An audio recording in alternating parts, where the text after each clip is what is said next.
कुछ लोग तो ये कह रहे हैं कि ये शॉर्ट सर्विस कमीशन की एंट्री ही टोटल बंद हो जानी चाहिए। अगर आप भला नहीं कर सकते तो बुरा तो मत करो, and that is exactly is happening now.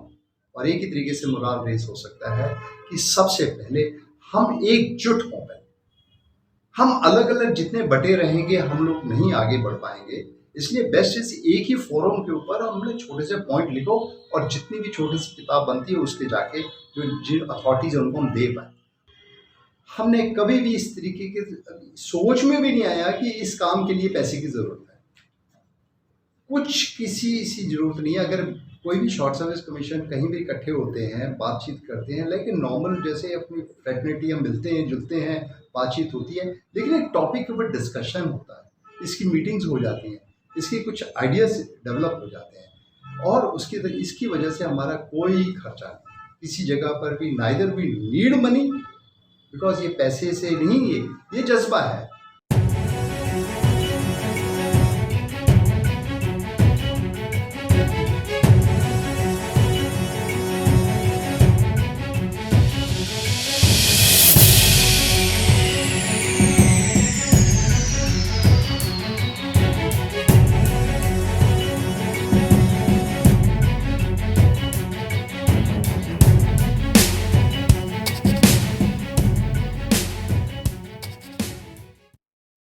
Dialogues next में आज हमारे साथ कर्नल जीपीएस विर्क हैं।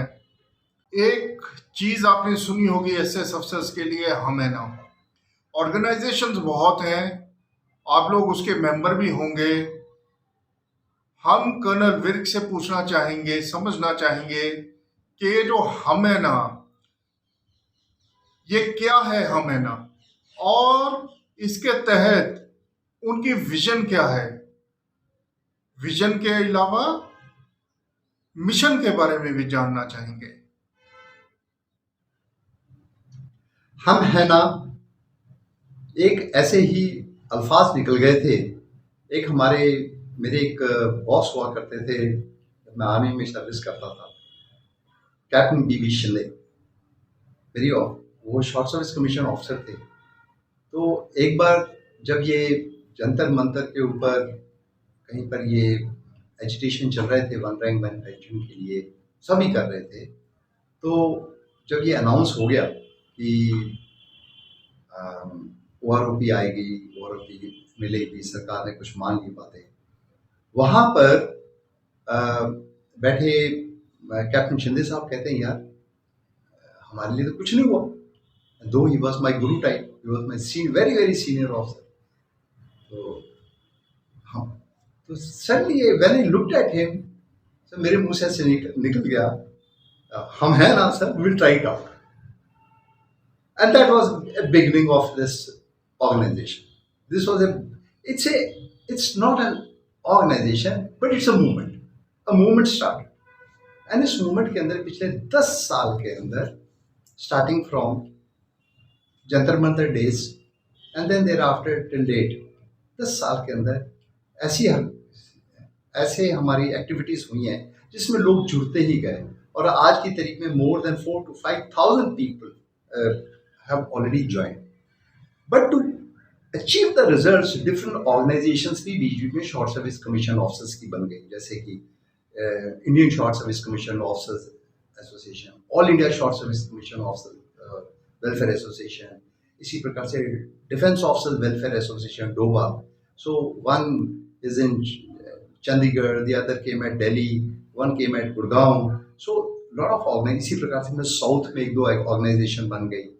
Why? Because these organizations came up कि जो हमारी जो सेंट्रल ऑर्गेनाइजेशंस हैं, जो एक्स सर्विसमैन वेटरन्स की हैं, एक्स सर्विसमैन मूवमेंट्स किए हैं, लीग किए हैं, उनमें उनके पास कोई ऐसा कभी एक मुद्दा रहा ही नहीं कि भाई शॉर्ट सर्विस कमीशन ऑफिसर्स को भी देखना है। तो इसकी वजह से ये कुछ अलग अलग ऑर्गेनाइजेशन बन गए। Now we have reached a stage when all these organisations have beautifully done something और द अदर।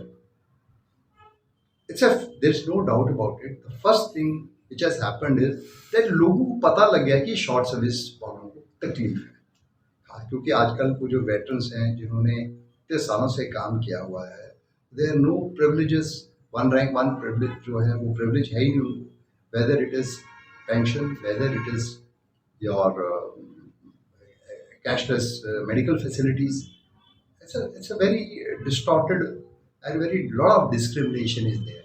So जो एक फख्र के साथ शॉर्ट सर्विस कमीशन की एंट्री लेता था और बड़े भरोसे के साथ कहता था कि मैं am going to the armed forces, कि अपने नेशन के लिए मैं सेवा करूंगा, लेकिन जब वो बाहर आके और अभी पिछले 55 साल से दिखाई दे रहा है कि दीज ऑफिसर्स दोस्त हु हैव रिटायर्ड, जिन्होंने सारी लड़ाइयाँ भी लड़ी हैं, सारी कार्रवाई की है फौज के साथ, वो अभी इस समय इस हालात में है कि जिनको हम ये कह सकते हैं neither they have the equality of their rank in terms of pensions, neither they have been given pro rata related कोई medical facilities, neither they have been given reservations as a ex serviceman. अभी थोड़े दिन पहले शुरू हुआ था।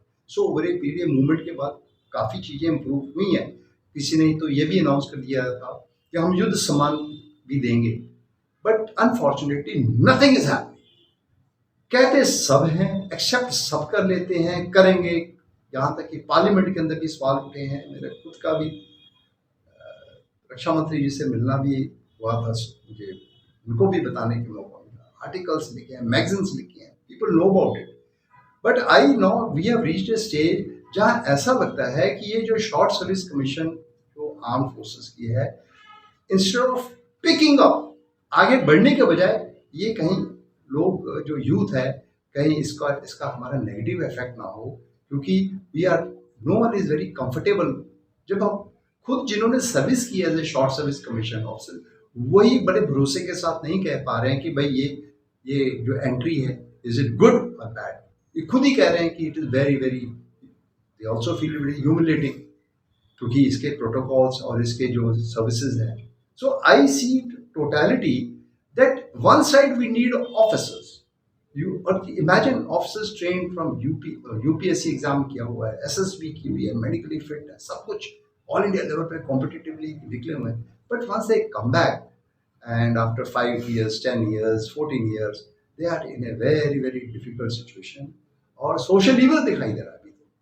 So if we need if we need more people to get into armed forces, volunteer to armed forces, and if we need a cream of the youth to get into the armed forces, then we certainly need to motivate this entry. But with present form, with its present terms and conditions, we all are in a hopeless condition, very very hopeless condition. To an extent कुछ लोग तो ये कह रहे हैं कि ये short service commission की एंट्री ही टोटल बंद हो जानी है। अगर आप भला नहीं कर सकते तो बुरा तो मत करो, and that is exactly is happening now. So एक तरफ से हम इनको ट्रेन करते हैं, आगे बढ़ने की कोशिश करते हैं, लेकिन जब वो पीछे गिरावट है इनके टर्म्स एंड कंडीशंस के अंदर, तो I think so that is we as a citizens of this country we have to look into it whether democratically. जिस तरीके से भी हम अपने ये सरकार बनाते हैं और आर्म फोर्सेस को डिग्रेड लगातार किए जा रहे हैं, be it lieutenant colonel selection grades, be it majors ranks now and for constantly for the last 10 years we are observing that nobody is listening to short service commission officers difficulties. We are in a difficult situation, and as a veteran, as a citizen, I feel we all must put in our best, how best we can support each other. At least morale तो high race करें, और एक ही तरीके से morale race हो सकता है कि सबसे पहले हम एकजुट हों। हम अलग अलग जितने बटे रहेंगे हम लोग नहीं आगे बढ़ पाएंगे। इसलिए बेस्ट इज एक ही फोरम के ऊपर हमने छोटे से पॉइंट लिखो और जितनी भी छोटी सी किताब बनती है उसके जाके जिन अथॉरिटीज है उनको हम दे पाए। तो हम है ना, एक ऐसी हमने अभी मुहिम चलाई है जिसे ईच वन फॉर एवरीवन, इस तरीके से हम कोई सिस्टम करें कि हमें ये लगे कि हमारी जो एक फीलिंग है ऑफ टुगेदरनेस, हम इकट्ठे हैं, हमारी जो पुरानी जो सॉलिडारिटी है, कॉमरेडरी है, वो सारी इकट्ठी है, एक ही जगह से हम आवाज़ उठाएं, जिससे कि सुनने वालों को भी पता लगे कि हाँ देयर इज ए डिफिकल्ट। लेकिन अगर अलग अलग हम बटे रहेंगे तो we will not be able to solve it. Sir, आपने एक्सप्लेन किया अभी कि किस हिसाब से एसएस कमीशन लोग फील कर रहे हैं कि वो करियर को बनाने की जगह करियर को तबाह कर रही है। एसएस अफसर जो बाहर आए हुए हैं, आपने अभी बताया कि उनकी कई ऑर्गेनाइजेशंस बनी हुई हैं। वो ऑर्गेनाइजेशंस कुछ केस भी है सर, सुप्रीम कोर्ट में, हाई कोर्ट में, एएफटीज में उन्होंने अपने केसेस भी दर्ज किए हुए हैं। उन ऑर्गेनाइजेशंस को ढूंढने के लिए कुछ फीस, कुछ मेंबरशिप फीस भी होती है सर। तो जैसे हम है ना में मेंबरशिप फीस क्या है नहीं है, थोड़ा सा मैं चाहता हूं कि उसके बारे में भी बताइए सर। राजेश जी, जैसे पहले मैंने बताया कि इट वाज जस्ट एक मूवमेंट चली थी, हम है ना की एक कैंपेन चली थी, we are for each other and for everyone. हमने कभी भी इस तरीके के सोच में भी नहीं आया कि इस काम के लिए पैसे की ज़रूरत है। कुछ किसी सी ज़रूरत नहीं है। अगर कोई भी शॉर्ट सर्विस कमीशन कहीं भी इकट्ठे होते हैं, बातचीत करते हैं, लेकिन नॉर्मल जैसे अपनी फ्रेटर्निटी हम मिलते हैं, जुलते हैं, बातचीत होती है, लेकिन एक टॉपिक के ऊपर डिस्कशन होता है, इसकी मीटिंग्स हो जाती हैं, इसके कुछ आइडियाज़ डेवलप हो जाते हैं, और इसकी वजह से हमारा कोई खर्चा नहीं, किसी जगह पर भी neither we need money, because ये पैसे से नहीं, ये जज्बा है। हमें ना एक ऐसा जज्बा है, बन गया है, आपस में डेवलप बन गया है कि वो जो फौजी की रैंक है, जो आर्म फोर्सेस में एक ओथ लेने के बाद, ट्रेनिंग करने के बाद, एक आर्म फोर्स के एनवायरनमेंट में काम करने के बाद बाहर आया है, उसको किसी तरीके से हम उसकी जो ऑनर है उसका बरकरार कैसे किया जा सकता है। उनको एक हमने एक माहौल दिया जिसमें कि वो लोग अपनी बातचीत रख सकते हैं। और बातचीत रखने के लिए अभी आप देखो, आपने अपना चैनल चलाया है। आप मुझे बताइए कि ये चैनल में कितना, आपका क्या खर्चा मुझे नहीं पता, लेकिन जितनी देर से मैं आपके सामने बैठा हुआ हूँ या आप मेरे सामने बैठे हुए हैं, मुझे तो कुछ खर्चा नहीं दिखाई दे रहा है। सिर्फ ये है कि you have taken initiative to come to me, I am thankful to you. इसी प्रकार से जब मेरी कोई बात कोई सुनता है, सुनने के लिए भी और सुनाने के लिए भी जो समा चाहिए वो चलता है। और इसी प्रकार से व्हाट्सएप ग्रुप वगैरह के अंदर हम ग्रुपिज्म किया हुआ है, उसके अंदर वो बातचीत चल रही है, and very positive. Let me tell you, everyone is talking very positive. It is not only demanding for your own self today, it is for the future generation to feel happy about to join the short service commission officer. हम ही ambassadors हैं, हम जो veterans बाहर आए हैं, हम ही सही माने में आर्म फोर्सेस को आगे बढ़ाने के लिए, अपनी नेक्स्ट जनरेशन को मोटिवेट करने के लिए हम हैं। लेकिन हमारे भी हाथ बन जाते हैं जब हम किसी को मोटिवेट करने की कोशिश करें। वो कहता है सर आपको क्या मिल रहा है जो आप हमें बता रहे हो। वो हमसे उल्टा क्वेश्चन पूछता है कि सर हम know today generation is more educated, more smart, and they get to know everything very fast. तो जब वो हम ही पॉजिटिवली नहीं बोल पाते हैं तो हमें थोड़ा बुरा लगता है कि भाई as a veteran we can't now fight in the front, but we have to still give something to the society. So short service commission जो रिलीज होकर आया है वो आज की तारीख में क्या दे रहा है, वो अपना he is expressing his pain, he is expressing his grief, he is expressing his difficulties, he is expressing his discrimination, inequality in the environment. A social evil is being felt because after all एक situation आती है जिसके अंदर हम कहते तो हैं कि हम कैप्टन हैं, मेजर हैं, अभी आज की तारीख में लेफ्टिनेंट कर्नल आ रहे हैं, but what do they have in return from the great sacrifice they have done for the nation? Not, it is every citizen's rather a fundamental duty to sacrifice for the nation, but it should not be to that cost that where you see the inequality and discrimination.